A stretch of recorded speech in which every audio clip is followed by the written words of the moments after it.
നിങ്ങളുടെ മരണപ്പെട്ടു പോയ വാപ്പ, നിങ്ങളുടെ മരണപ്പെട്ടു പോയ ഉമ്മ, നിങ്ങളുടെ മരണപ്പെട്ടു പോയ സഹോദരങ്ങള്, നിങ്ങളുടെ പ്രിയപ്പെട്ടവര് നിങ്ങളിൽ നിന്ന് മരിച്ചു പോയല്ലോ. അവർക്ക് എങ്ങനെ ദ്വാരക്കണമെന്ന് 6660 ചില്ലുവാനും ആയത്തുകളിൽ അല്ലാഹു തആല പറഞ്ഞില്ലേ? ഏത് സമയത്താ പടച്ചവനത് പറഞ്ഞത്? അവനുമായിട്ട് ഏറ്റവും കൂടുതൽ അടുക്കുന്ന അഖറബുമായ യകൂനുൽ അബ്ദു മിൻ റബ്ബിഹി വഹുവ സാജിദു. ഒരു മനുഷ്യൻ അല്ലാഹുവുമായിട്ട് ഏറ്റവും കൂടുതൽ അടുക്കുന്നത് സുജൂദിൽ വെച്ചാണല്ലോ. ആ സുജൂദിൽ എന്ത് ചൊല്ലണമെന്ന് ഖുർആനിലില്ല. എന്നാൽ അല്ലാഹുവിന്റെ ഖുർആൻ പറയുന്നു, ഇന്നലകളിലും മരണപ്പെട്ടു പോയ ഉസ്താദുമാർക്കുള്ള ദുആ എങ്ങനെയാ? റബ്ബന ഗഫിർ ലനാ വലിഇഖ്വാനിന അല്ലദീന സബഖൂനാ ബിൽ ഈമാൻ വലാ തജ്അൽ ഫീ ഖുലൂബിനാ ഗില്ലൻ ലില്ലദീന ആമനൂ റബ്ബനാ ഇന്നക റഊഫുർ റഹീം. പ്രിയപ്പെട്ടവരെ, ഖുർആനിലുണ്ട്, തന്റെ ചൂടും ചൂരുമേറ്റ് തന്നോടൊപ്പം രാത്രി പങ്കിടുന്ന മാറിടത്തിന്റെ സുഗന്ധമേറ്റ് വാങ്ങുന്ന, തന്റെ രാത്രികളെ ധന്യമാക്കി മാറ്റുന്ന പ്രിയപ്പെട്ട ഭാര്യ അല്ലെങ്കിൽ പ്രിയപ്പെട്ട ഭർത്താവ്, അവർക്ക് എങ്ങനെയാണ് ദുആ ചെയ്യേണ്ടതെന്ന് വിശുദ്ധ ഖുർആനിൽ അല്ലാഹു പറഞ്ഞല്ലോ. റബ്ബനാ ഹബ് ലനാ മിൻ അസ്വാജിനാ വദുരിയാതിനാ ഖുർറത അയ്യുൻ വജഅൽനാ ലിൽ മുത്തഖീന ഇമാമാ. എങ്ങനെയാണ് പ്രിയപ്പെട്ട സഹോദരങ്ങളെ അല്ലാഹുവിന്റെ വിശുദ്ധമായ ഖുർആൻ, അവനുമായി ബന്ധപ്പെട്ട ദിക്റുകളൊക്കെ ഖുർആനിൽ നിന്ന് പറയാതിരിക്കുമ്പോഴും പടപ്പുകളുമായി ബന്ധപ്പെട്ട സകല കാര്യങ്ങളും അല്ലാഹുവിന്റെ ഖുർആനിൽ അല്ലാഹു പരാമർശിച്ചില്ലേ? തന്റെ പ്രിയപ്പെട്ട പെറ്റുമ്മാക്ക് എങ്ങനെയാ ദുആരക്കേണ്ടത്? ജന്മം നൽകിയ വാപ്പക്ക് എങ്ങനെയാ ദുആരക്കേണ്ടത്? റബ്ബിർഹംഹുമാ കമാ റബ്ബയാനി സഗീറാ. പടച്ചവനെ, ചെറിയ പ്രായത്തിൽ എന്നെ കരുണയോടെ നോക്കിയ എന്റെ ഉമ്മാക്ക് വാപ്പാക്ക് നീ കരുണ ചൊരിയണം അല്ലാഹ്. ഇത് വിശുദ്ധ ഖുർആൻ പഠിപ്പിച്ച ദുആയല്ലേ? നോക്കിയ നിങ്ങൾ, എത്ര മഹത്വമാണ് മാനുഷിക ഗുണങ്ങൾ, മാനുഷിക പരിഗണന, മാനുഷിക ബന്ധങ്ങൾ ഖുർആൻ പഠിപ്പിക്കുന്നത്. നിങ്ങൾ ശ്രദ്ധിച്ചിരിക്കും. 11 മണിയാകുമ്പോ 11 കാലാകുമ്പോ പ്രസംഗം നിർത്തിയിട്ട് ഇൻഷാ അല്ലാഹ് മംബഉ സആദക്ക് വേണ്ടിയിട്ട് ഇൻഷാ അല്ലാഹ് എന്തെങ്കിലും നിങ്ങൾ തരുന്ന സാധനങ്ങൾ, തരുന്ന ആ ഒരു തുക, ഓഫർ ഇൻഷാ അല്ലാഹ് ഇവിടെ ബഹുമാനപ്പെട്ട തങ്ങൾ എഴുതിയെടുത്ത് നമുക്ക് നന്നായിട്ട് ദുആ ചെയ്ത് അതിനുശേഷം ഇൻഷാ അല്ലാഹ് ഇവിടെ പറഞ്ഞല്ലോ നേരത്തെ, മനോഹരമായ നമ്മുടെ മുൻഗാമികൾ അവരെ ഓർമ്മിപ്പിക്കുന്ന നിലയിലുള്ള, ഇന്നിപ്പോ എല്ലാം മാറിയല്ലോ, ഇന്നിപ്പോ എല്ലാം മാറി. ഇന്നിപ്പോ ഉറൂസുകൾ പോലും എന്തോ ഒരു ശുദ്ധ അസംബന്ധങ്ങളാ ഉറൂസിന് പോലും നടക്കുന്നത്. ഒറ്റ ഒരുത്തനെയും അത് ഏത് മഹല്ല് കമ്മിറ്റിയാണെങ്കിലും പോയി പണി നോക്കടാ, വീട്ടിലിരിക്കടാ എന്ന് പറയാൻ ഉലമാക്കൾക്ക് തന്റെ ഇടമുണ്ടാകണം. എന്താ കാര്യം എന്നറിയോ? മഹാന്മാരുടെ മക്കാമും ആ മക്കാമ് ഉറൂസ് എന്ന പേരിൽ കാട്ടിക്കൂട്ടുന്ന കുറെ കോപ്രായങ്ങളുണ്ട്. ഞാൻ മുജാഹിദും ജമാഅത്തെ ഇസ്ലാമി ഒന്നുമല്ല, ഞാൻ 916 സുന്നി തന്നെയാണ്. പക്ഷേ ഇന്ന് ഉറൂസുകളുടെ പേരിൽ കാട്ടിക്കൂട്ടുന്ന കുറെ ഇസ്ലാമിക വിരുദ്ധമായ പ്രവർത്തനങ്ങൾ ഉണ്ടല്ലോ. ആനയെ കൊണ്ടുവന്ന് മുട്ടയെടുത്തിട്ട് മരത്തിന്റെ പൊത്തിലിരിക്കുന്ന പാമ്പിന് കൊടുക്കുന്ന പരിപാടി. തൃശ്ശൂർ ജില്ലയിൽ ഒരു ഉറൂസിന് അടക്കിടക്കുന്ന മഹാന് തിരിച്ചു വരാനുള്ള ഭാഗ്യം അല്ലാഹു തആല കൊടുത്താൽ, ഈസാ നബിയുടെ കാലഘട്ടത്തിൽ അങ്ങനെ ഉണ്ടായിരുന്നു. കൊമ്പി ഇതിനില്ല എന്ന് പറഞ്ഞാൽ മരിച്ചടക്കുന്ന ആള് ചാടി എണീക്കുമായിരുന്നു. ആ ഒരു ഭാഗ്യം ഈ കാലഘട്ടത്തിൽ എങ്ങാനും അല്ലാഹു കൊടുത്ത സകല മഖ്ബറകളിൽ നിന്നും മഹാന്മാർ എഴുന്നേറ്റ് അതിന്റെ കമ്മറ്റിക്കാരെ കഴുത്തിന് പിടിച്ചിട്ട് നാഭിക്ക് ചവിട്ടും. ഒരു സംശയമില്ലാത്ത കാര്യമാണ്. അള്ളാന്റെ റസൂലിന്റെയും അള്ളാന്റെ ഔലിയാക്കളുടെയും പേരിൽ തോന്നിയാസം പൈസ വേണമെങ്കിൽ വേറെ പണി നോക്കണം, വേറെ പണിക്ക് പോകണം. പൈസ ഉണ്ടാക്കാനാണെങ്കിൽ ഉറൂസ് വേണം, മഹാന്മാരെ ആദരിക്കണം. അവരൊക്കെ നമ്മളെ പോലത്തെ മനുഷ്യരല്ല, സർവ്വതും അള്ളാഹ്ക്ക് ത്യജിച്ചവരാണ്. ഉറൂസുകൾ നടക്കണം. പക്ഷെ ആ ഉറൂസിന്റെ പേരിൽ ഇപ്പോഴെനിക്ക് ഓർമ്മയുണ്ട്, ഞാൻ ഇവിടെ പ്രസംഗിച്ചുകൊണ്ടിരിക്കുക, വലിയ വായും തുറന്നു വെച്ചിട്ട് തൊട്ടപ്പുറത്ത് മരണക്കിണർ. ആർക്ക് വേണ്ടിയിട്ട്, ആരെ പ്രതിപ്പെടുത്താനാ? തൊട്ടപ്പുറത്ത് മരണക്കിണർ. ആ മരണക്കിണറിൽ പൈസ ഉണ്ടാക്കുന്നു. ഇവിടെ ഞാൻ നിന്ന് മതം പറയുന്നു. അപ്പുറത്ത് ദുനിയാവിന്റെ കച്ചവടം. പൈസ എന്താ ഇരിക്കുന്ന നിങ്ങളെ? ഞാൻ കൊണ്ടുവന്നു പിന്നെ തങ്ങൾ എന്തായാലും എടുത്ത് തിരിച്ചിടണ്ട, അങ്ങോട്ടോളി. തങ്ങൾ തന്നെ ഉദ്ഘാടനം ചെയ്യട്ടെ. അൽഹംദുലില്ലാ. ഈ ബക്കറ്റുകളെ തങ്ങൾ പോക്കറ്റിൽ നിന്ന് എടുത്തിട്ട, അത് വലിയൊരു തുകയാണ് എടുത്തത്. അപ്പൊ നിങ്ങളും ചെറുതാക്കി കളയരുത് ഇൻഷാ അല്ലാഹ്. ഇപ്പൊ നിലവിലുള്ള നോട്ട് 12 മണിയായില്ലേ, എപ്പോഴാ നോട്ടിന്റെ നിരോധനം പറഞ്ഞെന്ന് പറയാൻ പറ്റൂല. ഇതുവരെ ഉണ്ടായിട്ടില്ലെന്നാ തോന്നുന്നത്. അപ്പൊ ഏതായാലും ഉള്ളതിൽ ഏറ്റവും നോട്ട് ഇഷാവരെ നിങ്ങൾ കണ്ടത് ഏറ്റവും വലിയ നോട്ട് എടുത്തിട്ടോളി. ബിസ്മില്ലാഹിർ റഹ്മാനിർ റഹീം. അല്ലാഹു ബർക്കത്ത് ചെയ്യട്ടെ. അല്ലാഹു നമ്മുടെ സ്വതക്ക സ്വീകരിക്കട്ടെ. അല്ലാഹു ജാരിയായി സ്വതക്കയിൽ പെടുത്തട്ടെ. നമ്മുടെ ആഗ്രഹങ്ങളൊക്കെ അല്ലാഹു സാധിപ്പിച്ചു തരട്ടെ. ശ്രദ്ധിച്ചോളി, ബക്കറ്റ് അതിന്റെ വഴിക്ക് നടക്കും ഇൻഷാ അല്ലാഹ്. നിങ്ങൾ അങ്ങോട്ട് ശ്രദ്ധിച്ചോളി. എന്റെ പ്രിയപ്പെട്ട സഹോദരങ്ങളെ, അള്ളാഹുവിന്റെ വിശുദ്ധ ഖുർആൻ ഇതൊക്കെ നമ്മളെ പഠിപ്പിച്ചതല്ലേ? ഇതെല്ലാം പഠിപ്പിച്ചതല്ലേ? ഞാൻ പറഞ്ഞു വന്നത് ഉറൂസുകൾ, അത് പോട്ടെ, അതിന്റെ വഴിക്ക് നമുക്കങ്ങ് വിടാം. ഞാൻ പറയുന്നത് പ്രിയപ്പെട്ടവരെ, മനുഷ്യരുമായി ബന്ധപ്പെട്ട വിഷയങ്ങളിൽ അല്ലാഹു റബ്ബുൽ ഇസ്സത്തിന്റെ ഇടപെടൽ എങ്ങനെയാണെന്നറിയോ? ഞാൻ പറഞ്ഞത് ഒരു ഉദാഹരണം മാത്രം. നിങ്ങൾ ഒന്ന് ശ്രദ്ധിച്ചേ. കടമകളും കടപ്പാടുകളും പൂർത്തീകരിക്കാതെ ഒരാൾക്കും രക്ഷപ്പെടാൻ കഴിയുമെന്ന് വിചാരിക്കണ്ട. അള്ളാഹുമായിട്ട് ബന്ധപ്പെട്ടതിൽ എന്തെങ്കിലും വീഴ്ച ഉണ്ടെങ്കിൽ അവൻ പൊറുക്കും. നമ്മുടെ റബ്ബല്ലേ, കരുണാമയനായ കാരുണ്യവാനായ പടച്ചോൻ പൊറുക്കാതിരിക്കോ നമ്മളോട്? പക്ഷേ ആ പടച്ചവൻ പഠിപ്പിച്ച പടപ്പുകളോടുള്ള കടമകളിൽ വീഴ്ച വരുത്തുന്നവനെ ഒരിക്കലും അല്ലാഹു വിടില്ല. നിസ്കാരം എത്ര റക്അത്താണെന്ന് ഖുർആനിലുണ്ടോ? ഉണ്ടോ? നിസ്കാരം എത്ര വഖത്താണെന്നത് പോലും പ്രിയപ്പെട്ട സഹോദരങ്ങളെ ഉലമാക്കൾ ഇജ്തിഹാദ് ചെയ്ത് പറഞ്ഞതിനപ്പുറത്ത് വിശുദ്ധമായ നമസ്കാരം എന്ന കർമ്മമുണ്ടല്ലോ. വിശുദ്ധമായ ഖുർആനിൽ അല്ലാഹു തആല അതിനകത്ത് ഇങ്ങനെ നിസ്കരിക്കണം, കൈയിവിടെ കെട്ടണം, ആ നമസ്കാരം ആര് ഇമാമത്ത് നിൽക്കണം, ആര് മാമൂമായിരിക്കണമെന്ന് ഖുർആനിലില്ല. അതെല്ലാ തിരുനബിയുടെ വാക്കുകളിലാണ്, ഹദീസ് ശരീഫുകളിലാ പരിചയപ്പെടുന്നത്. നോമ്പ് പിടിക്കുന്നതിനെ പറ്റിയിട്ട്, നോമ്പ് ഇന്നത് മുറിച്ചാൽ ഇന്നത് കഴിച്ചാൽ നോമ്പ് മുറിഞ്ഞു പോകും, ഇന്നത് പറഞ്ഞാ നോമ്പിന്റെ പ്രതിഫലം നഷ്ടപ്പെടുമെന്ന് പറയുന്നത് ഖുർആനിന്റെ ആയത്തുകളല്ല, അതെല്ലാം ഹദീസുകളിൽ നിന്ന് വ്യക്തമാണല്ലോ. ഹജ്ജിന് ഇന്ന വേഷം ധരിക്കണം, ഹജ്ജിന് ഇവിടെ നിന്ന് ആരംഭിക്കണം, ഇതെല്ലാം വിശുദ്ധമായ ഹജ്ജിന്റെ കർമ്മങ്ങളോ ഉംറയുടെ രീതികളോ വിശുദ്ധ ഖുർആൻ പറയാതിരിക്കുമ്പോ സകാത്ത് എന്ന് പറയുന്ന മനുഷ്യരുമായി ബന്ധപ്പെട്ട വിഷയം പ്പോ ഹജ്ജ് അല്ലാഹുമായി ബന്ധപ്പെട്ടതാ, നോമ്പ് പടച്ചോരുമായി ബന്ധപ്പെട്ടതാ, നിസ്കാരം അല്ലാഹുമായിട്ട് ബന്ധപ്പെട്ടതാ. അവിടെയെല്ലാം അല്ലാഹു തആല പറയുന്നതിൽ ലിമിറ്റ്സ് വെച്ചപ്പോൾ അല്ലാഹു സകാത്ത് എന്ന പടപ്പുകളുമായി ബന്ധപ്പെട്ട വിഷയം വന്നില്ലേ? അവിടെ അല്ലാഹു തആല പരിചയപ്പെടുത്തിയതെന്താ? ആർക്ക് കൊടുക്കണമെന്ന് പറഞ്ഞു പെങ്ങളെ. കണ്ണിൽ നിൽക്കുന്ന തന്റെ മുമ്പിൽ നിൽക്കുന്നവർക്കെടുത്ത് കൊടുക്കുന്നതിന്റെ പേരല്ല സകാത്ത്. റമദാൻ മാസത്തിൽ ഒരു കസേര വലിച്ചിട്ട് ആ കസേരയിലേക്ക് കയറിയിരുന്നിട്ട് ആ കസേരയിൽ ഇരുന്നു കൊണ്ട് കുറച്ച് ചില്ലറ വാങ്ങി ചേഞ്ച് വാങ്ങിയിട്ട് വലിയ ഒരു സഞ്ചിക്കകത്താക്കിയിട്ട് തന്റെ വീട്ടിന്റെ മുമ്പിൽ ക്യൂ നിൽക്കുന്നവർക്ക് 5 രൂപ, 10 രൂപ, 20 രൂപ, 50 രൂപ, 2 രൂപ, 1 രൂപ എന്ന നിലയില് മുഖം നോക്കിയിട്ട് എടുത്തു കൊടുത്തിട്ട് തന്റെ വീട്ടിൽ നിന്ന് തുടങ്ങുന്ന ക്യൂ നഗര മധ്യത്തിലൂടെ അങ്ങനെ നീണ്ടു പോകുമ്പോൾ ഞാനിതാ വലിയ ധർമ്മിട്ടനാണ് എന്ന് സ്വയം പുകഴ്ത്തിയിട്ട് വലിയ ആളായിക്കൊണ്ട് ധർമ്മം ചെയ്യുന്ന ആളുകളുണ്ടല്ലോ. ഞാൻ സക്കാത്ത് കൊടുത്തു എന്ന് അവകാശം പറയുന്നവരെ ഇല്ല, ഇതിന്റെ പേര് സക്കാത്ത് എന്നല്ല. സക്കാത്ത് അല്ലാഹു 8 കൂട്ടർക്ക് കൊടുക്കണമെന്നാ പഠിപ്പിച്ചത്. 9ാമതൊരു കൂട്ടരില്ല. 8 കൂട്ടം ആളുകളെ അല്ലാഹു എണ്ണിയല്ലേ പഠിപ്പിച്ചത്.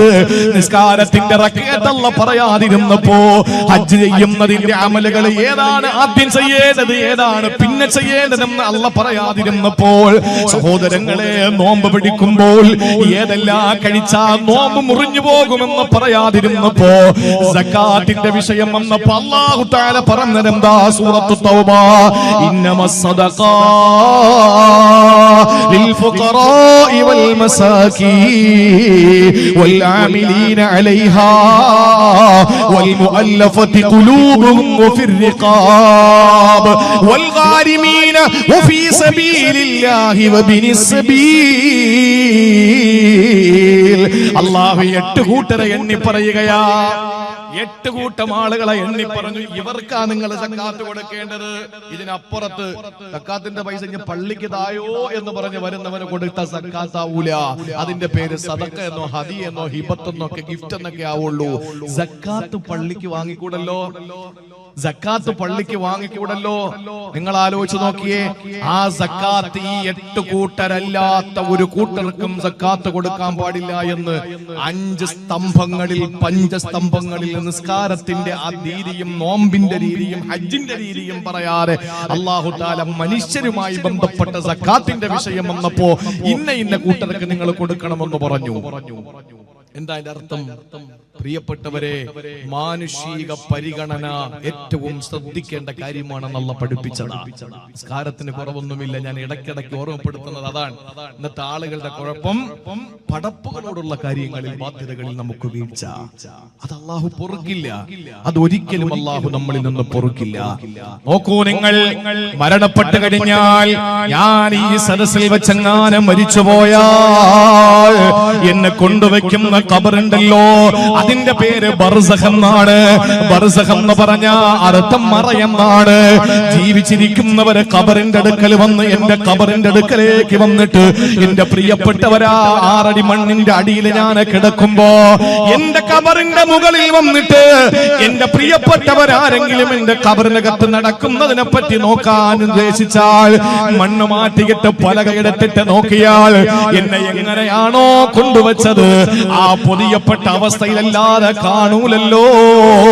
ഞാൻ നല്ലവനാണെങ്കിൽ സ്വർഗത്തിന്റെ കവാടം തുറക്കപ്പെട്ടത് ജീവിച്ചിരിക്കുന്നവർക്ക് കാണാൻ പറ്റൂല. ഞാൻ മോശക്കാരനാണെങ്കിൽ നരകത്തിന്റെ കവാടങ്ങൾ തുറക്കപ്പെട്ടത് ജീവിച്ചിരിക്കുന്നവർക്ക് കാണാൻ പറ്റൂല.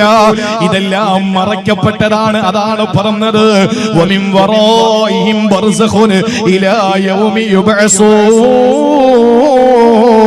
ഉയർത്തെഴുന്നേൽപ്പിന്റെ നാൾ വരെ നിങ്ങൾക്ക് മറയ്ക്കപ്പെട്ട ഒരു സ്ഥലമുണ്ട്, ഖബറാണത്. മരിച്ചവരെ പറ്റി അത്രയും പറഞ്ഞല്ല സ്റ്റോപ്പ് ചെയ്തു. പിന്നെ അതിനകത്ത് നടക്കുന്നതിനെ പറ്റി ഖുർആനിലില്ല. പ്രിയപ്പെട്ട സഹോദരങ്ങളെ, നിങ്ങൾ ആലോചിക്കണേ.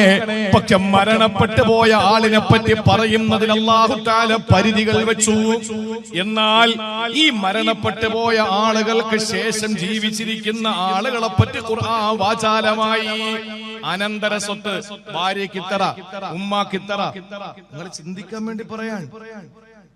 കാറ്റുപോയൊരു മനുഷ്യൻ, അവന്റെ ജീവൻ പോയി, അവനെ കൊണ്ടുവന്ന് അയ്യായ പള്ളി ഖബർസ്ഥാനിൽ അടക്കി.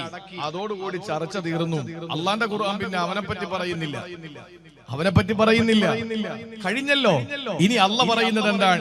ഈ മരിച്ചവന്റെ ഭാര്യ, ഈ മരിച്ചവന്റെ ഉമ്മ, ഈ മരിച്ചവന്റെ ബാപ്പ, ഈ മരിച്ചവന്റെ മക്കള്, ഈ മരിച്ചവരുടെ സഹോദരങ്ങൾ, അവർക്ക് ഈ സ്വത്തിൽ ഇത്രയുണ്ട്, സുമുനുണ്ട്, സുദുസുണ്ട്, റുബുണ്ട്, നിസ്ഫുണ്ട് എന്ന് പറഞ്ഞിട്ട് ഇങ്ങനെ ഇത്ര ഓഹരി എന്ന് പറഞ്ഞിട്ട് വിശുദ്ധ ഖുർആൻ വാചാലമാകുന്നുണ്ട്. സൂറത്തുൻ നിസായില് ഹാഫിളീങ്ങൾ ചോദിച്ചറിയാം, ഏറ്റവും കൂടുതൽ പഠിക്കാൻ പ്രയാസമുള്ളത് ഈ ഭാഗങ്ങളെന്നാണ് പല ഹാഫിളീങ്ങളും പറഞ്ഞിട്ടുള്ളത്.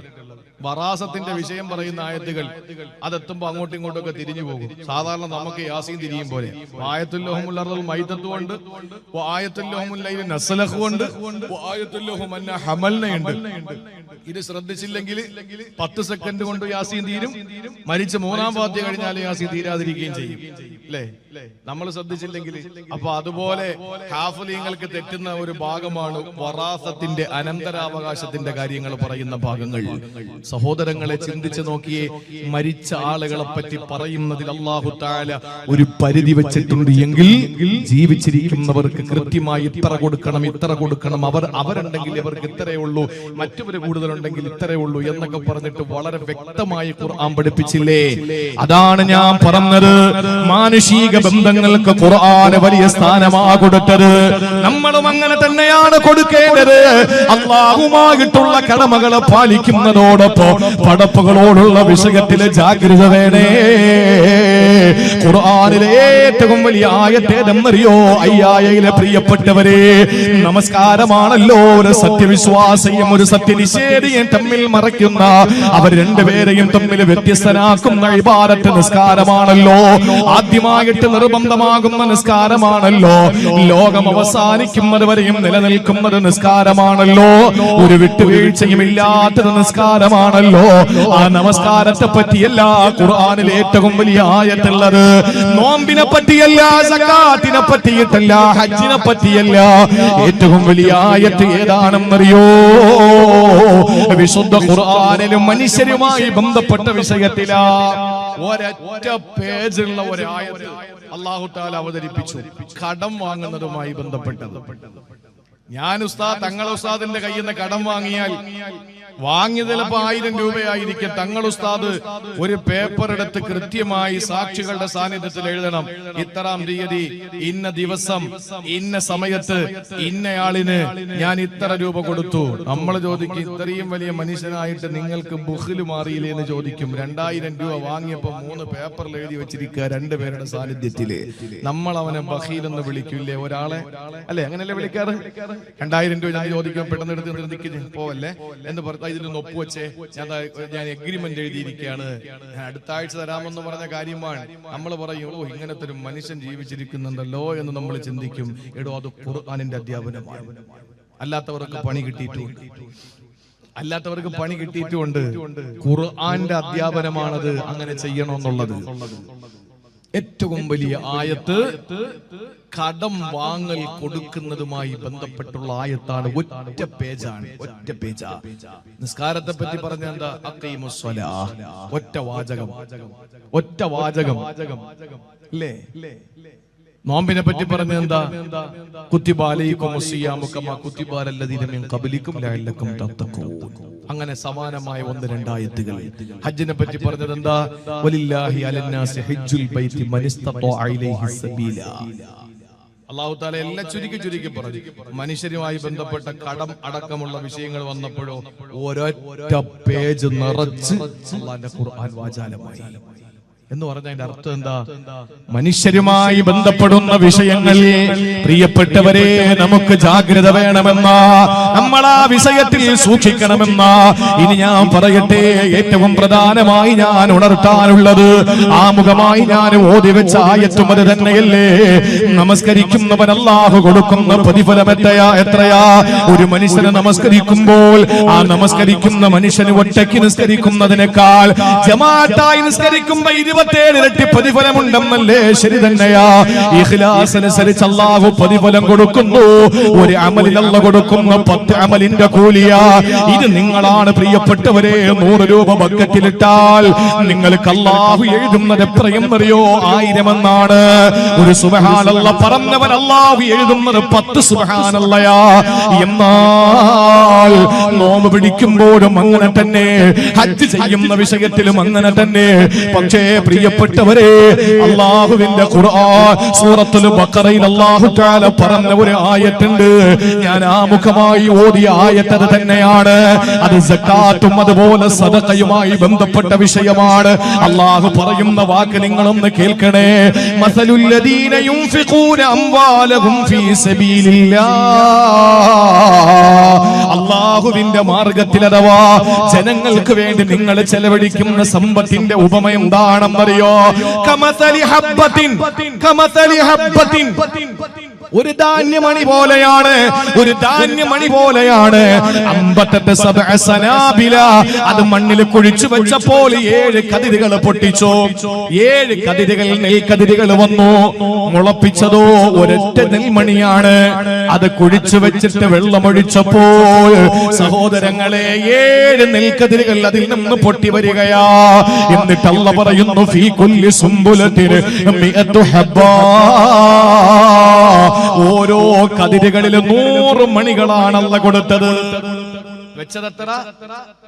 ഉറക്കം വരുന്നുണ്ടോ? ഉറക്കം വരണോ? നിങ്ങളാണ് മിണ്ടായിരിക്കുന്നത്. ഉറക്കം വരുന്നില്ലല്ലോ. 1 മണി വെച്ചു, 1 നെൽമണി വെച്ചു. എന്നിട്ട് മണ്ണിട്ട് വെള്ളം ഒഴിച്ച് പരിപാലിച്ചു. അപ്പോഴേക്ക് അതിൽ വന്നതെന്താ? 7 കതിരുകൾ, 7 ശിഖരങ്ങൾ പൊട്ടി.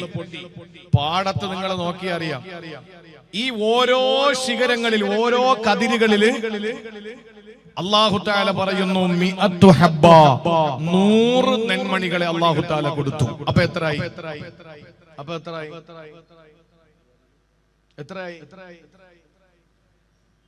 ഒരു മണി വെച്ചു, നെൽമണി വെച്ചു.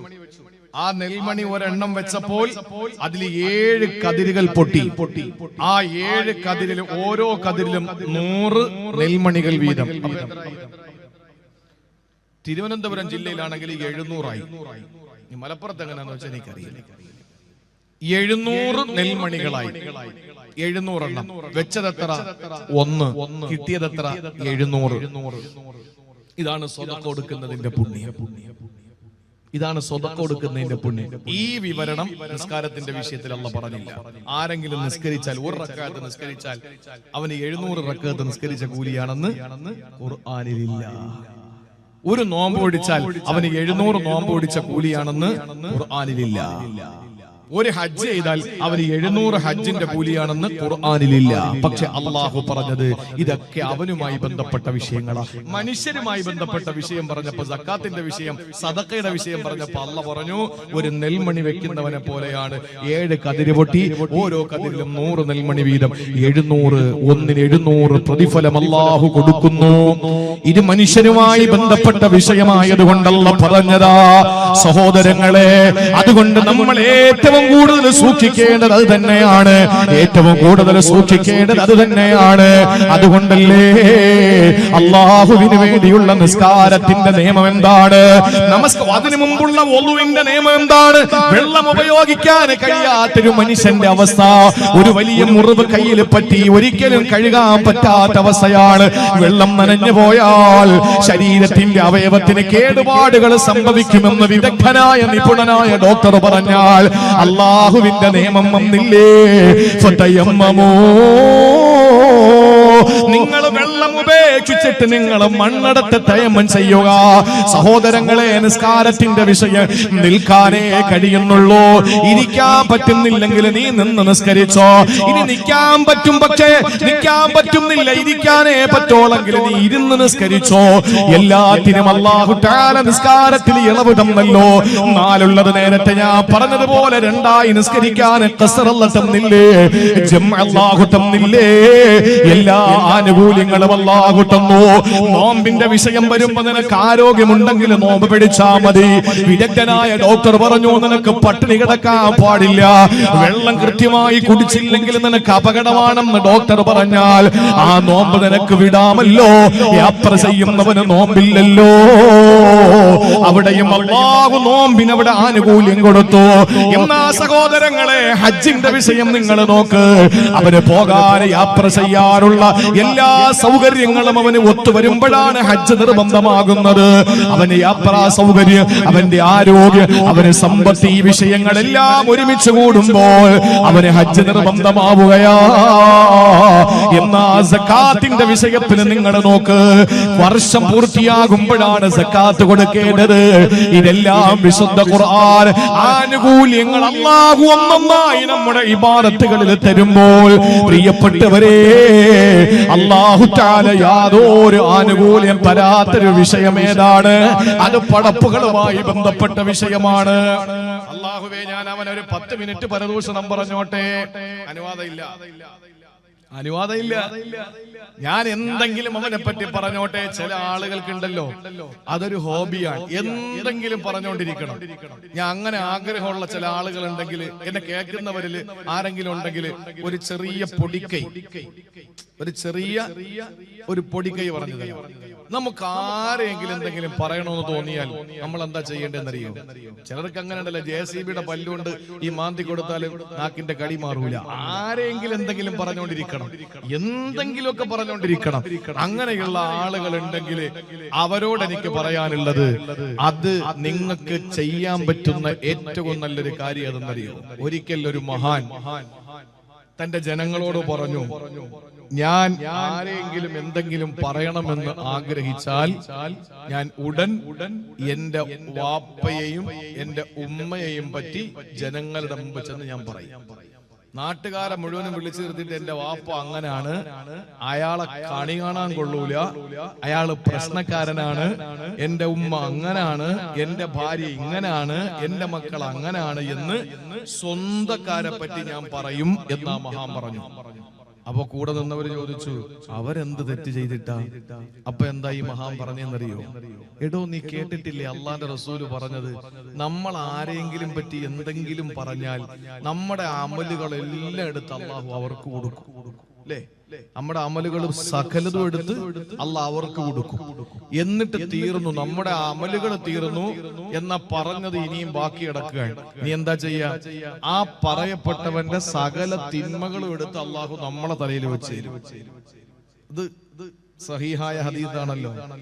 അപ്പൊ ഈ മഹാൻ ചോദിക്കാൻ, ഞാൻ കഷ്ടപ്പെട്ട് എഴുന്നേറ്റ് തഹജ്ജുദ് നിസ്കരിച്ചിട്ടുണ്ട്, ഞാൻ ഓടി പിടച്ച് എന്റെ ജീവിത യാത്രകളിൽ ഒരു വഖത്ത് മുടങ്ങിയിട്ടില്ല, റവാത്തിബ് മുടക്കിയിട്ടില്ല, ഞാൻ ചൂടുള്ള ദിവസങ്ങളിൽ പോലും നോമ്പ് ഒഴിവാക്കിയിട്ടില്ല, ത്യാഗം ചെയ്ത് ഞാൻ ഹജ്ജ് ഉംറയും ചെയ്തിട്ടുണ്ട്. ഇതെല്ലാം ഞാൻ എന്തിനു നാട്ടുകാർക്ക് കൊടുക്കണം? അത് കൊടുക്കുന്നെങ്കിൽ കിട്ടുന്നെങ്കിൽ എന്റെ വാപ്പാക്ക് തന്നെ ഇരിക്കട്ടെ. എന്റെ നിസ്കാരവും നോമ്പും ഒക്കെ ആർക്കിരിക്കണം? എന്റെ ഉമ്മാക്കിരിക്കട്ടെ. രക്ഷപ്പെടണമെങ്കിൽ അവര് രക്ഷപ്പെട്ടോട്ടെ, നാട്ടുകാരെന്തിനാ രക്ഷപ്പെടുന്നത്? കിട്ടുന്നെങ്കിൽ എന്റെ ഉമ്മച്ചിക്ക് ഇരിക്കട്ടെ, എന്റെ വാപ്പയ്ക്കിരിക്കട്ടെ. ആ ഒരു മനോഭാവം ഉള്ളത് കൊണ്ട് ഞാൻ പറയണമെന്ന് എനിക്ക് മനസ്സ്, ആരെങ്കിലും പറ്റി എന്തെങ്കിലും പറയണമെന്ന് എനിക്കൊരു മോഹം തോന്നിയാൽ ഞാൻ വാപ്പായെ പറ്റി എല്ലാവരോടും പറഞ്ഞു നടക്കും. അതാണ് ഇതിനൊരു പരിഹാര മാർഗം. നമ്മള് ഒരാളെ പറ്റി ഒന്നും പറയണ്ട. അല്ലാഹു തആല ഒരു ആനുകൂല്യവും നമുക്ക് ആ വിഷയത്തിൽ തന്നിട്ടില്ല. ഒരാളെ പറ്റി പറയാനുള്ള ആനുകൂല്യവും നമുക്ക് അല്ലാഹു തന്നിട്ടില്ല. സഹോദരങ്ങളെ, ഏറ്റവും പ്രധാനമായ എന്റെ പ്രിയപ്പെട്ടവരെ തിരിച്ചറിയാനുള്ള ഒരു കാര്യം കൂടി ഞാൻ അതോട് ബന്ധപ്പെടുത്തി പറയാൻ ഉദ്ദേശിക്കുകയാ. ഒരുപാട് നീട്ടിക്കൊണ്ടുപോകുന്നില്ല. ഏറ്റവും പ്രധാനമായി പ്രിയപ്പെട്ടവരെ നമ്മൾ ശ്രദ്ധിക്കാനുള്ള കാര്യമേതെന്നറിയോ? അല്ലാഹുവിന്റെ മുന്നിൽ സുജൂദിൽ കിടക്കുന്ന ആ നമസ്കാരത്തെ പറ്റി അല്ലാഹു തആല പറഞ്ഞിട്ട്, നമസ്കാരത്തിൽ അലംഭാവം കാണിക്കുന്നവന് നരകമാണെന്ന് ഖുർആൻ പറഞ്ഞല്ലോ. എങ്ങനെയാണ് അല്ലാഹു പറഞ്ഞത്? സമയത്ത് നിസ്കാരമില്ലാത്തവന് അല്ലാഹു കൊടുക്കുന്ന നരകം തന്നെയാണ്. നിസ്കാരത്തിൽ അലംഭാവമുള്ളവന് അല്ലാഹു കൊടുക്കുന്ന നരകം തന്നെയാ. ഫവൈലുൽ ലിൽ മുസല്ലീൻ അല്ലദീന ഹും അൻ സലാത്തിഹിം സാഹൂൻ. നമസ്കാരത്തിൽ യാതൊരു സൂക്ഷ്മതയുമില്ലാത്തവൻ അല്ലാഹു കൊടുക്കുന്നത് നരകമാ. അതും വൈൽ എന്ന് പറയുന്ന നരകമാണ്. എന്താണ് വൈൽ എന്ന നരകത്തിന്റെ പ്രത്യേകത അറിയോ? ഓരോ നരകത്തിനും അല്ലാഹു തആല പ്രത്യേകം പദവികൾ കൊടുത്തിട്ടുണ്ട്. വൈൽ എന്ന് പറയുന്ന നരകത്തിന്റെ പ്രത്യേകത എന്താ? ഈ വൈൽ എന്ന് പറയുന്ന നരകത്തിന്റെ പ്രത്യേകത, ആ സ്ഥലം പോലും അല്ലാഹുവിനോട് ദിവസവും കാവൽ തേടുകയാണ്. ആ സ്ഥലം അല്ലാഹുവിനോട് കാവൽ തേടുന്നു. റബ്ബേ, ചൂട് താങ്ങാൻ പറ്റുന്നില്ല, അതിന്റെ വല്ലാത്ത വേദന എനിക്കുണ്ട് എന്ന് ആ നരകമെന്ന ആ വൈലെന്ന് പറയുന്ന പ്രദേശം തന്നെ അല്ലാഹുവിനോട് പരാതി പറയുന്ന, പടച്ചവനോട് കേണപേക്ഷിക്കുന്ന അവസ്ഥയാണത്രേ. അത്രയും കഠിനമായ കഠോരമായ ചൂടാണ്, അത്രയും വലിയ നാശമായ ആ വൈലെന്ന് പറയുന്ന നരകമുണ്ടല്ലോ. അതാർക്കാണ് പെങ്ങളെ അല്ലാഹു കൊടുക്കുന്നതെന്നറിയോ? അലംഭാവത്തോടെ നിസ്കാരം നിർവഹിക്കുന്നവര്, നിസ്കാരത്തിൽ മടിയുള്ളവര്, നമസ്കാരത്തിൽ ശ്രദ്ധയില്ലാത്തവന്, അല്ലാഹു പറഞ്ഞ നമസ്കാരത്തിന്റെ സമയത്തിൽ നിന്ന് മാറിയിട്ടതിനെ ഒഴിവാക്കുന്നവര്, അവന് നരകമാണെന്ന് പറഞ്ഞിട്ടല്ല നിർത്തുന്നില്ല.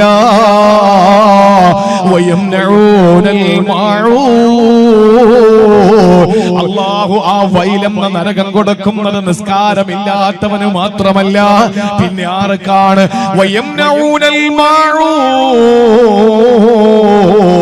അല്ലാഹു പറയുന്നു, പരോപകാര സാധനങ്ങൾ കൊടുക്കാത്തവർക്ക്. എന്റെ സഹോദരിമാരെ നന്നായിട്ട് കേട്ടോളി. അപ്പുറത്തെ വീട്ടിലെ ഏതോ ഒരു ഗസ്റ്റ് വന്നു. ആ സമയത്ത് ആ ഗസ്റ്റ് വന്നപ്പോൾ സാധാരണ ഉള്ളതിനേക്കാൾ അധികം ആളുകൾ വന്നപ്പോ അവർക്കും കൂടി ഭക്ഷണം പാകം ചെയ്യാൻ പറ്റിയ പാത്രം അവരുടെ വീട്ടിലില്ല. ആ പാവപ്പെട്ട സ്ത്രീ വന്നിട്ട്, നമ്മുടെ വലിയ കൊട്ടാരമല്ലേ, എല്ലാ ഐറ്റം ഉണ്ടല്ലോ, നമ്മുടെ വീട്ടിൽ വന്നിട്ട് ഒരു പാത്രം ഒന്ന് തരുമോ എന്ന് ചോദിച്ചു. നിസ്സാരമായ ഒരു പാത്രം, നമുക്ക് യാതൊരു നഷ്ടമില്ലാതെ കൊടുക്കുന്നത് കൊണ്ട് നമ്മൾ അവരോട് പറയാണ്, അങ്ങനത്തെ ഒരു പാത്രം ഇവിടെ ഇല്ലടി, ഉണ്ടെങ്കിൽ ഞാൻ നിനക്ക് തന്നേനെ. അള്ളാഹുവിന്റെ ഖുർആൻ യാതൊരു മറയില്ലാതെ പറയട്ടെ. അള്ളാന്റെ ഖുർആൻ പറയുന്നു ഫവൈൽ, അവൾക്കും നരകമാണ്. നമ്മൾ കരുതി എന്താ, കള്ളു കുടിക്കുന്നവന് നരകം, പലിശ വാങ്ങുന്നവന് നരകം, അല്ലേ, പരദൂഷണം പറയുന്നവന് നരകം. അല്ല പെങ്ങളെ, അല്ല. പരോപകാര സാധനങ്ങൾ തടയുന്നവർക്ക് അത് പാത്രമെന്നല്ല മുഫസ്സിരീങ്ങൾ അതിന് ഉദാഹരണം കൊടുത്തത്. എന്താണെന്നറിയോ? ഒരു സ്പൂണ്, ചെറിയൊരു സ്പൂണ് തേടി വന്നു നമ്മുടെ വീട്ടിന്റെ അയൽവാസി. ഒരു സ്പൂൺ അങ്ങ് തരുവോ? അല്ലെങ്കിൽ ഒരു സൂചി, എന്തെങ്കിലും ഒരു വസ്ത്രത്തിൽ ഒരു കേടുപാട് സംഭവിച്ചപ്പോൾ അത് പരിഹരിക്കാൻ വേണ്ടിയിട്ട് ഒരു സൂചി, ഒരു നൂല്, ഇത് ചോദിച്ചിട്ട് വരുമ്പോ ഒരു പെണ്ണ് നമ്മളടുത്ത് ചോദിച്ചു, ഒരു ചെറിയ പേപ്പർ നമ്മളടുത്ത് ചോദിച്ചു. കൊടുക്കുന്നത് കൊണ്ട് യാതൊരു ബുദ്ധിമുട്ടും നമുക്കില്ലാത്ത ഒരു സംഗതിയാണ്. അത് നമ്മളെ തടഞ്ഞു വെച്ചാൽ അള്ളാഹുവിന്റെ ഖുർആൻ പറയുന്നു ഫവൈലുൻ, അവന് നരകമാണ്. എന്താ കരുതിയത്? ഇസ്ലാം എന്ന് പറഞ്ഞാൽ സിമ്പിളാന്നാ കരുതിയത്. ഇന്ന ദീന യുസ്റുൻ, അള്ളാഹുവിന്റെ ദീന് സിമ്പിൾ തന്നെയാ. പക്ഷേ അത് പഠിച്ച് അതനുസരിച്ച് ജീവിക്കുന്നവർക്ക് മാത്രം ഇതൊക്കെ നമുക്ക് കഴിയുന്നതാണ്. ഒരാള് വന്നിട്ട് നമ്മളൊക്കെ ഓഫീസിലൊക്കെ നിൽക്കുമ്പോ ഒരാൾ വന്നിട്ട് പറയാണ്, ഒരു പെണ്ണുങ്ങരോ ഒരു സൈൻ ചെയ്തിട്ട് അങ്ങ് തരാം. നമ്മൾ പറയാണ്, ആ ഇല്ല, മഷിയില്ല, ഇത് കുറെ ദിവസം കൊണ്ട് തെളിയുന്നില്ല എന്ന് പറഞ്ഞിട്ട് നമ്മൾ കൊടുക്കില്ല. എന്താ നഷ്ടപ്പെടുന്നതെന്നറിയോ? അവന്റെ ഉദ്യോഗം ചിലപ്പോൾ നഷ്ടപ്പെടാം, അവന്റെ മകൾക്ക് കിട്ടാനുള്ള സമ്പത്ത് നഷ്ടപ്പെടാം, അവന്റെ ഭാര്യയ്ക്ക് ആനുകൂല്യം കിട്ടേണ്ടത് തടയപ്പെടാം. ആ ഒരു സൈൻ സമയത്ത് നടക്കാത്തതിന്റെ പേരിൽ. ഉദ്യോഗസ്ഥന്മാർ അങ്ങനെയാണല്ലോ. ഇവിടെ ഇരിക്കുന്ന സാധനം എടുത്ത് തങ്ങളെ കൈവിട്ട് കൊടുത്ത് തങ്ങളൊരു ഒപ്പിട്ട് ഇങ്ങോട്ട് വാങ്ങി വേറൊരു ഒപ്പിട്ട് കഴിഞ്ഞാൽ അവന് 50,000 രൂപ കിട്ടേണ്ടതാണ്. പറയുന്ന എന്താ ഉദ്യോഗസ്ഥര്? ഓ എന്റെ പൊന്നമ്മോ, ഓരോ ഉദ്യോഗസ്ഥരുടെ മുന്നിലേക്ക് നമ്മൾ ചെല്ലുമ്പോ ഉണ്ടല്ലോ, ഇവരുടെയൊക്കെ തലക്കനം വല്ലാത്തൊരു തലക്കനോ. അത് പറയാതിരിക്കാൻ യാതൊരു നിവൃത്തിയില്ല. അങ്ങ് നോക്കിയിട്ട് വളരെ അധികാരം കയ്യിലുള്ളപ്പോ അങ്ങനെയാണല്ലോ. ഒരു 10-ാം തീയതി കഴിഞ്ഞിട്ട് വായോ, സിമ്പിളാണ്. എടുത്ത് അപ്പുറത്തെ മേശയിട്ടിട്ട് അവിടെ ഇരിക്കുന്ന ആളിനെ കൊണ്ട് ഒരു സൈൻ വാങ്ങി ഇപ്പുറത്തേക്ക് കൊടുത്ത് അതിനൊരു സീലും വെച്ച് കഴിഞ്ഞാൽ നമ്മുടെ വിഷയം തീർന്ന്. നമ്മൾ കയറണ്ട, ഇറങ്ങണ്ട, ഓടണ്ട, പേടിക്കണ്ട, ഒന്നും വേണ്ട. അത് ചെയ്തു തരാനുള്ളൊരു മനസ്ഥിതി ഇല്ലാത്ത ഉദ്യോഗസ്ഥന്മാരുണ്ടല്ലോ. അവരെന്താ പറയുന്നത്? പോയിട്ട് വാ, 10-ാം തീയതി കഴിഞ്ഞു വാ, അപ്പോഴേക്ക് ശരിയാക്കി വെക്കാം. ഈ ഫയല് ഇവിടുന്ന് തൊട്ടപ്പുറത്തിരിക്കുന്ന ടേബിളിലേക്ക് പോകാൻ 10 ദിവസം കഴിയും. അതെങ്ങനെയാണ്? 10ന്റെ നവം വരും. എന്നിട്ട് എന്റെ ഫയല് നീങ്ങിയോന്ന് ചോദിക്കും. ആ, നിങ്ങളുടെ ഫയൽ നമ്പർ എത്രയാ? ഇത്ര. ആ, അതാ ഇരിക്കുന്നു. ശരി, നിങ്ങൾ പോയി പുറത്തിരുന്നോ, ഞാൻ ഇപ്പൊ വിളിക്കാം. അപ്പോഴാണ് എടുത്ത് അപ്പുറത്തിട്ട് കൊടുക്കുന്നത്. അപ്പോഴൊപ്പിട്ട് തരും. ഈ 10 ദിവസം എന്തിനാ കാത്തിരിക്കുന്നത്? ഞാൻ പലപ്പോഴും ചിന്തിച്ചിട്ടുണ്ട്, പടച്ചോൻ ഇങ്ങനെയൊക്കെ നമ്മൾ പല സ്ഥലങ്ങളിലൊക്കെ പെട്ടിട്ടുണ്ട്. ചില സ്ഥലങ്ങളിൽ അപ്പൊ ഇങ്ങനെയുള്ള സ്ഥലങ്ങളിൽ പെട്ടുപോകുമ്പോ ന്യായമായിട്ട് ചിന്തിച്ചിട്ടുണ്ട്, പടച്ചോനെ ഇവൻ എങ്ങനെയെങ്കിലും എന്റെ മുമ്പിൽ എന്തെങ്കിലും ഒരു ആവശ്യത്തിന് വരേണ്ട എന്തെങ്കിലും ഒരു സാഹചര്യം നീ ഉണ്ടാക്കി കൊടുക്കണേ തമ്പുരാനെ എന്ന് ചിന്തിച്ച്. മനുഷ്യനാണല്ലോ നമ്മള്, വിട്ടുവീഴ്ചയൊക്കെ നല്ലതാ. ചിലപ്പോ പെട്ടുപോകും സഹോദരങ്ങളെ. ചില സമയത്ത് അങ്ങനെയാണ്. ഒരു അക്ഷരം അതാ വായി നോക്കി ഇരുന്നിട്ട് എന്തെങ്കിലുമൊക്കെ എഴുതി പിടിപ്പിക്കും. പിന്നെ അതിന്റെ പിന്നാലെ നടക്കേണ്ടത് മൊത്തം നമ്മളാ. അതിന്റെ പിന്നാലെ നടക്കേണ്ടത് നമ്മളാണ്. ആ നിലയില് പ്രിയപ്പെട്ട സഹോദരങ്ങളെ, ഒരാള് വന്നിട്ട് ഒരു ജസ്റ്റ് പെന്നൊന്ന് തരുവോ എന്ന് ചോദിക്കുമ്പോ അതിനെ നിഷേധിക്കുന്നവൻ അള്ള കൊടുക്കുന്ന ഗിഫ്റ്റ് വൈൽ എന്ന് പറയുന്ന നരകമാണ്.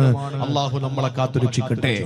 ഉഹദിന്റെ രണാങ്കണത്തിലെ പ്രവാചകൻ സല്ലല്ലാഹു അലൈഹി വസല്ലമ തങ്ങൾ ഇങ്ങനെ നടക്കുകയാ. ആ സമയത്താണ് ഒരു സഹാബി, ആ സഹാബിയുടെ ശരീരത്താകമാനം മണലാണ്. അദ്ദേഹത്തിന്റെ ശരീരം അതാ കബന്ധമായി ശിരസ് ഉടലിൽ നിന്ന് വേർപെട്ട് കിടക്കുമ്പോൾ ഉഹദിന്റെ രണാങ്കണത്തിൽ വെട്ടേറ്റുകൊണ്ട് കിടക്കുന്ന സഹാബിയുടെ അടുത്തെത്തുമ്പോൾ കാരുണ്യത്തിന്റെ തിരുദൂതര് കരഞ്ഞു പോവുകയാണ്. കാര്യം എന്തെന്നറിയോ? അല്ലാഹുവിന്റെ ഹബീബ് സല്ലല്ലാഹു അലൈഹി വസല്ലമ തങ്ങൾക്ക് സങ്കടം വന്ന കാര്യം എന്തെന്നറിയോ? ഹബീബായ നബി തങ്ങൾ ആ സഹാബിയുടെ ഖമീസ് ഇങ്ങനെ ഉയർത്തി നോക്കുമ്പോൾ പട്ടിണി കിടന്ന പാവപ്പെട്ട സഹാബി യുദ്ധം ചെയ്യാൻ വേണ്ടിയിട്ട് വയറ്റത്തൊരു കല്ല് വെച്ച് കെട്ടിയിട്ടാണ് എഴുന്നേറ്റ് വന്നത്. പട്ടിണിയാണ്, പരിവട്ടമാണ്, ഒരു നേരത്തെ ഭക്ഷണം കഴിക്കാൻ വകയില്ല. ആ പ്രിയപ്പെട്ട സഹാബി പക്ഷേ അള്ളാന്റെ ദീനിന് വേണ്ടിയിട്ട് പോരാട്ടത്തിന്റെ വിളി വന്നപ്പോൾ ചാടി എഴുന്നേറ്റുകൊണ്ട് ദീനിന് വേണ്ടി പോരാടാൻ വേണ്ടി വന്ന പ്രിയപ്പെട്ട സഹാബിയ കരയുകയാണ്. ആ സഹാബിയുടെ മുഖത്തേക്ക് നോക്കിയിട്ട് റസൂലുള്ള കരയുകയാ. അപ്പോഴാണ് രണാങ്കണത്തിലേക്ക് ഒരു സ്ത്രീ ഓടി വരികയാണ്.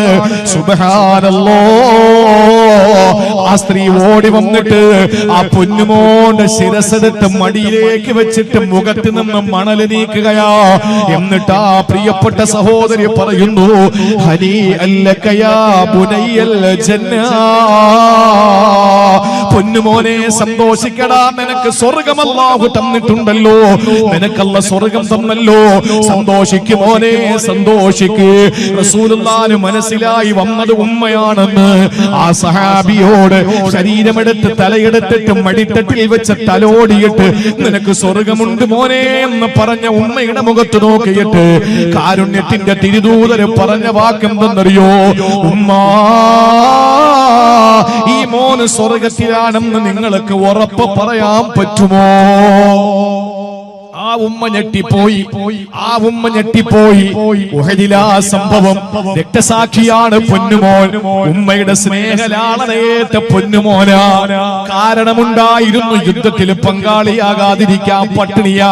ആ സമയത്ത് പോലും അല്ലാഹുവിന്റെ ദീനിനു വേണ്ടി പോരാടാമെന്ന പ്രിയപ്പെട്ട അനുചരനെ ബുനയ്യൽ ജന്ന, സ്വർഗ്ഗം നിനക്കുണ്ട് പൊന്നുമോനെ എന്ന് പറഞ്ഞപ്പോൾ അല്ലാഹുവിന്റെ റസൂൽ ഉമ്മയോട് ചോദിക്കുന്നു, നിങ്ങൾക്ക് എന്തുറപ്പാണ് ഈ മോൻ സ്വർഗ്ഗത്തിൽ പോകുമെന്ന്? ആ ഉമ്മ സംഭീതയായി പരിഭ്രമചിത്തയായി റസൂലുള്ളാഹിന്റെ മുഖത്തേക്ക് നോക്കുന്നു. നബിയേ, എന്റെ മോന് സ്വർഗ്ഗമില്ലേ? ഉഹദല്ലേ രണാങ്കണം, എന്റെ മോന് സഹാബിയല്ലേ? ഞാൻ എന്റെ പൊന്നുമോനെ ഇഷ്ടപ്പെടുന്നില്ലേ? പട്ടിണി കിടന്ന മോനല്ലേ ദീനിനു വേണ്ടി പോരാടി മരിച്ചത്? ആ സമയത്ത് റസൂലുള്ളാഹി തങ്ങളെ ചോദിച്ചൊരു ചോദ്യമുണ്ട്.